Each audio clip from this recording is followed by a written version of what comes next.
Morning everyone, जय देवी competition classes में आप सभी लोगों का स्वागत है। तो चलते हैं, देख लेते हैं आज का हमारा डेली करंट अफेयर क्लास। तो इसमें कौन कौन सी इंपॉर्टेंट क्वेश्चन बने हुए हैं इनके बारे में हम देखेंगे और इनके बारे में हम इंपॉर्टेंट फैक्ट्स भी देखेंगे। तो चलते हैं अपने आज के हम पहले क्वेश्चन की तरफ। तो आज का हमारा पहला क्वेश्चन बना हुआ है, राष्ट्रमंडल भारोत्तोलन चैंपियनशिप में पूर्णिमा पांडे ने कौन सा पदक जीता है। राष्ट्रमंडल भारोत्तोलन चैंपियनशिप में पूर्णिमा पांडे ने कौन सा पदक जीता है। तो इसमें कांस्य पदक है, रजत पदक है, या फिर स्वर्ण पदक है, या फिर परमवीर चक्र। तो इसमें से हमारा ऑप्शन नंबर सही हो जाएगा, ऑप्शन नंबर 3 स्वर्ण पदक। स्वर्ण पदक जीता है पूर्णिमा पांडे ने राष्ट्रमंडल भारोत्तोलन चैंपियनशिप में। तो देख लेते हैं, ये हैं पूर्णिमा पांडे। इन्होंने राष्ट्रमंडल भारोत्तोलन चैंपियनशिप में पूर्णिमा पांडे ने स्वर्ण पदक जीता है। 87 किलो भार वर्ग में इन्होंने 229 किलो वजन उठाकर यह पदक जीता हुआ है। अगला क्वेश्चन है, सर्जियो एगुरियो ने फुटबॉल से संन्यास की घोषणा की है, यह किस देश के रहने वाले हैं। तो सर्जियो एगुरियो ने फुटबॉल से संन्यास की घोषणा की है, यह किस देश के रहने वाले हैं। तो ये फिलीपींस के हैं, अर्जेंटीना के हैं, रूस के हैं, या फिर कनाडा के।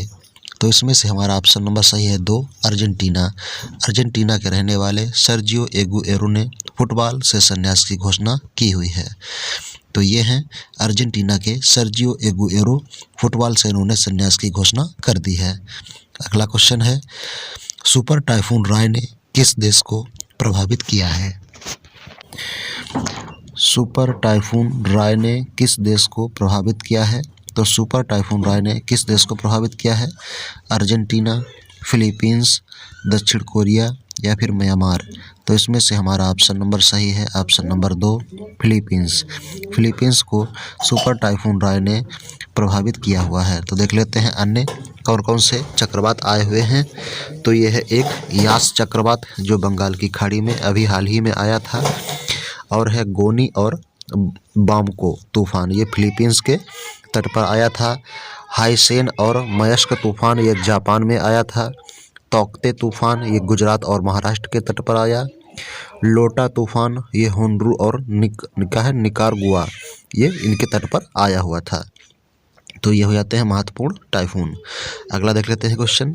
अगला क्वेश्चन है, भारत ने परमाणु हथियार ले जाने में सक्षम नई पीढ़ी की बैलिस्टिक मिसाइल अग्निप्री का परीक्षण कहाँ किया है। तो कहाँ किया है, ये केरल में किया है, तमिलनाडु में, उड़ीसा में, या फिर पश्चिम बंगाल में। तो भारत ने परमाणु हथियार ले जाने में सक्षम नई पीढ़ी की बैलिस्टिक मिसाइल अग्निप्री का परीक्षण कहाँ किया है। तो ये किया है उड़ीसा के में, ठीक है, उड़ीसा में ये परीक्षण किया गया है, अग्निप्री का परीक्षण। तो देख लेते हैं, उड़ीसा में आपदा प्रबंधन को अनिवार्य विषय बनाया गया है। अर्बन गवर्नेंस इंडेक्स में शीर्ष पर रहा है उड़ीसा। स्वच्छ बिंदु सागर पहल स्मार्ट हेल्थ कार्ड वितरण करने यहाँ पर शुरू किया गया है। गरिमा नामक नई योजना यहाँ पर शुरू की गई है। ड्रिंक फॉर्म टैप योजना भी यहाँ पर शुरुआत की गई है। Sunabeda, कोठागढ़, नवलनल, वाइसपल्ली, Debrigarh, गहिरमठ wild life sanctuary और चिल्का लेक यहाँ के महत्वपूर्ण राष्ट्रीय उद्यान हो जाते हैं। नुआखाई उत्सव और रज पर्व और चैत्र जात्रा उत्सव यहाँ के महत्वपूर्ण ये पर्व हैं। रसिकुलिया बीच, गोल्डन बीच और वेंकट रायपुर, नोलिनिया शाही, सुनामी रेड्डी घोषित यूनेस्को ने इसे घोषित किया है। लिंगराज मंदिर, कोणार्क का सूर्य मंदिर और जगन्नाथ मंदिर और भितरकनिका नेशनल पार्क यहाँ के महत्वपूर्ण राष्ट्रीय उद्यान ये हो जाते हैं। फिर क्या है, केंद्र सरकार ने पाइका विद्रोह को स्वतंत्रता के पहले युद्ध के रूप में स्वीकार करने से मना कर दिया है। यहाँ पर अखिल भारतीय राजभाषा वैज्ञानिक एवं तकनीकी संगोष्ठी उड़ीसा में आयोजित की गई है। देख लेते हैं अगला क्वेश्चन। अगला क्वेश्चन है, इंडियन न्यूज़पेपर सोसाइटी के अध्यक्ष कौन बने हैं। इंडियन न्यूज़पेपर सोसाइटी के अध्यक्ष कौन बने हैं। तो अभयकांत हैं, शांतनु गुप्ता हैं, अभय शुक्ला हैं, या फिर मोहित जैन हैं। तो इसमें से हमारा ऑप्शन नंबर सही है, ऑप्शन नंबर 4 मोहित जैन।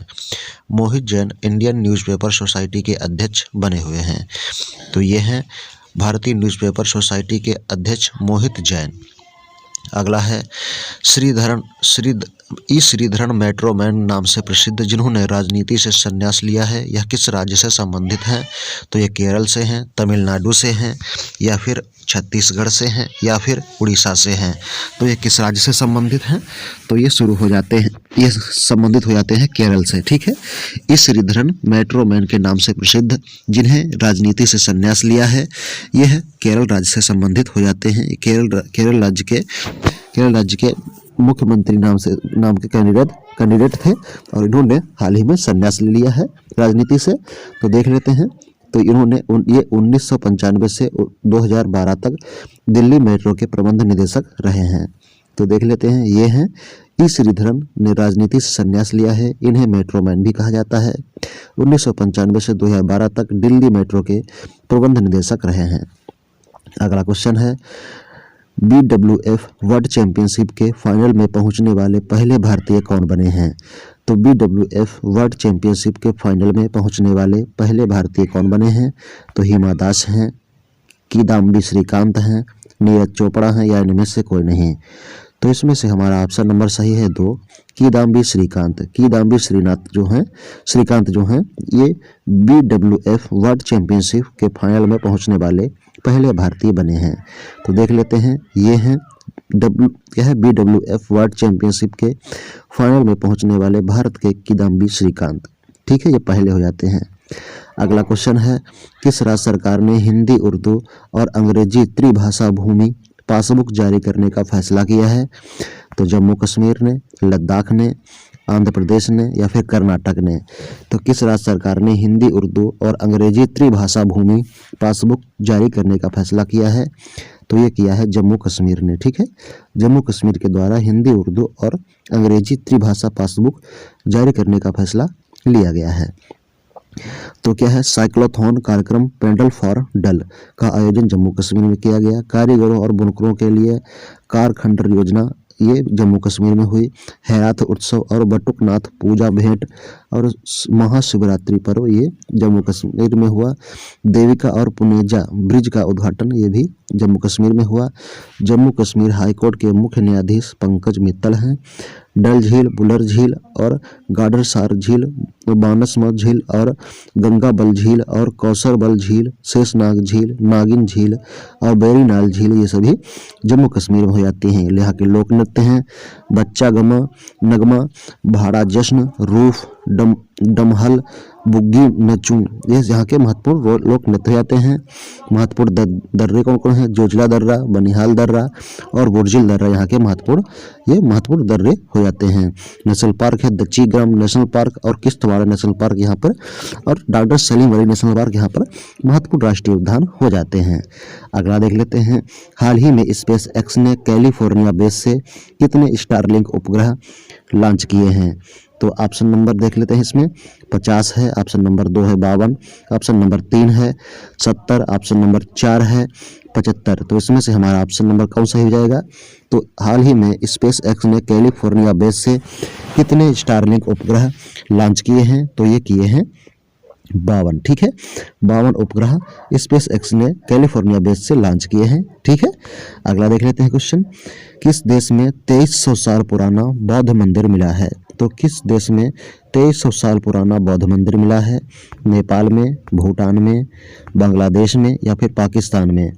तो इसमें से हमारा ऑप्शन नंबर सही है 4, पाकिस्तान देश में 2300 साल पुराना बौद्ध मंदिर मिला हुआ है। देख लेते हैं पाकिस्तान में जस्टिस आयशा मलिक पाकिस्तान की पहली महिला मुख्य न्यायाधीश बनी है। पाकिस्तान ने ट्रांसजेंडरों को यूएन में अपना प्रतिनिधित्व बनाकर भेजा है। आयशा मुदगल ने निगार जौहर को अपनी सेना में पहली महिला लेफ्टिनेंट बनी है। परमाणु क्षमता संपन्न गजनबी मिसाइल का सफल परीक्षण पाकिस्तान ने किया है। नसीम शाह सबसे कम उम्र के क्रिकेटर बने जिन्होंने टेस्ट में हैट्रिक लिया है। अगला क्वेश्चन है, योगी आदित्यनाथ पर the monk who transformer Uttar Pradesh नामक पुस्तक किसने लिखी है? तो योगी आदित्यनाथ पर the monk who ट्रांसफॉर्मड Uttar Pradesh नामक पुस्तक किसने लिखी है? तो ये लिखी है शशि थरूर ने, या फिर शांतनु गुप्ता ने, या फिर अभय शुक्ला ने, या फिर इनमें से कोई नहीं। तो इसमें से हमारा ऑप्शन नंबर सही है 2, शांतनु गुप्ता। शांतनु गुप्ता के द्वारा योगी आदित्यनाथ पर the monk who ट्रांसफॉर्मड Uttar Pradesh नामक पुस्तक लिखी गई है। तो ये है शांतनु गुप्ता, जिन्होंने the monk who transformed Uttar Pradesh नामक पुस्तक शांतनु गुप्ता के द्वारा लिखी गई है। यह योगी आदित्यनाथ पर बेस्ड है। अगला क्वेश्चन है, हुंडई मोटर इंडिया लिमिटेड के नए एमडी कौन बने हैं? तो ये शांतनु गुप्ता, अंशु किम, रोहित मेहरा, या फिर आशीष कोटेचा। तो इसमें से हमारा ऑप्शन नंबर कौन सही है? तो इसमें से हमारा ऑप्शन नंबर सही है 2, अंशु किम। अंशु किम को हुंडई मोटर इंडिया लिमिटेड के नए एमडी के रूप में नामित किया गया है। तो ये हैं अंशु किम। ठीक है, अंशु किम ये हो जाते हैं। तो आज के क्वेश्चन हमारे यही समाप्त होते हैं। Thank you, thanks for watching, धन्यवाद। तो अगर अभी तक आप लोगों ने हमारे यूट्यूब चैनल को लाइक, शेयर और सब्सक्राइब नहीं किया है तो आप लोग इसे लाइक, शेयर और सब्सक्राइब कर लें और हमारा बेल आइकन दबाना ना भूलें, जिससे आप लोगों को समय समय पर हमारा नोटिफिकेशन प्राप्त होता रहे। तो अगर आप सभी प्रतियोगी परीक्षाओं के लिए महत्वपूर्ण सीरीज यहाँ पर चल रही हैं, Hindi, current affair, reasoning, math इत्यादि कक्षाएँ यहाँ पर चलाई जाती हैं। आप लोगों से अनुरोध है कि आप लोग हमारे चैनल को विजिट करें। धन्यवाद। Thank you, thanks for watching everyone.